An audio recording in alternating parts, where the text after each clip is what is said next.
बचाओ मुझे!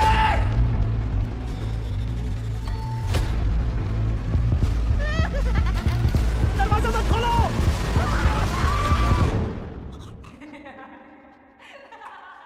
तुम्हें कोई इच्छा मांगनी है?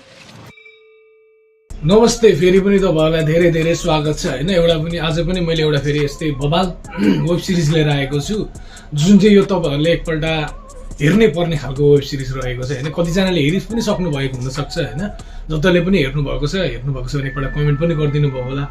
जसले हेर्नु भएको छैन उहाँहरुको लागि चाहिँ यो वेब सिरिजको नाम के हो भन्दाखेरि इफ विशेस कुड किल, यो कोरियन वेब सिरिज रहेको छ।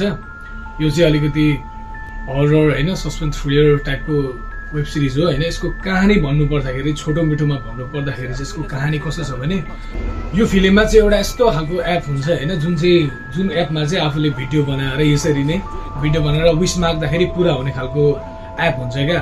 अनि त्यो एप चाहिँ एउटा स्कुल पढ्ने हाम्रो कलेजको केटाकेटीहरू साथीहरू मिलेर यो एप उनीहरूलाई फेला पर्छ। अनि उनीहरूले अब विश मागेपछि उनीहरू विश पनि माग्छ। त्यसपछि अब के हुन्छ हैन, उनीहरूको जुन जब विश मागिसकेपछि त्यसपछिको कहानी रहेको छ हैन। त्यसपछि विश मागिसकेपछि आफूले के बिगाउनु पर्ने हो, के अब त्यो चिजले के हार्म बनाउने हो या के फाइदा दिने हो, त्यो सबै जान्नको लागि चाहिँ तपाईहरुले एकपल्ट यो वेब सिरिज हेर्नै पर्ने हुनेछ।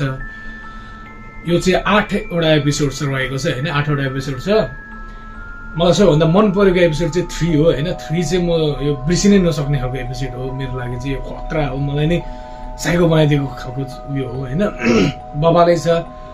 अनि होल सिरिजको रेटिङ गर्नु पर्दाखेरि चाहिँ म यसलाई मोटामोटी 4 दिन्छु भनौँ न ल, मेरो हिसाबमा है। कतिजनाको लागि अब यो बबाल पनि हुनसक्छ है, कतिजनाको लागि अलिकति जस्तो पनि हुनसक्छ, त्यो आफ्नो पोइन्ट अफ भ्यूमा हुन्छ। तर मेरो त्यही भएर सबैजनाले एकपल्ट हेर्नु भएको छैन भने एकपल्ट हेर्नु हैन, हेर्नु भएको छ भने एकपल्ट अझै पनि कमेन्टमा आएर मलाई भनिदिनु होला कस्तो लाग्यो, के छ कस्तो छ। अनि अझै यस्तै चिजको लागि प्लिज फलो माई च्यानल। भर्खर सुरुवात गर्दैछु, अझै बेटर गर्ने प्रयास गर्छु। Thank you.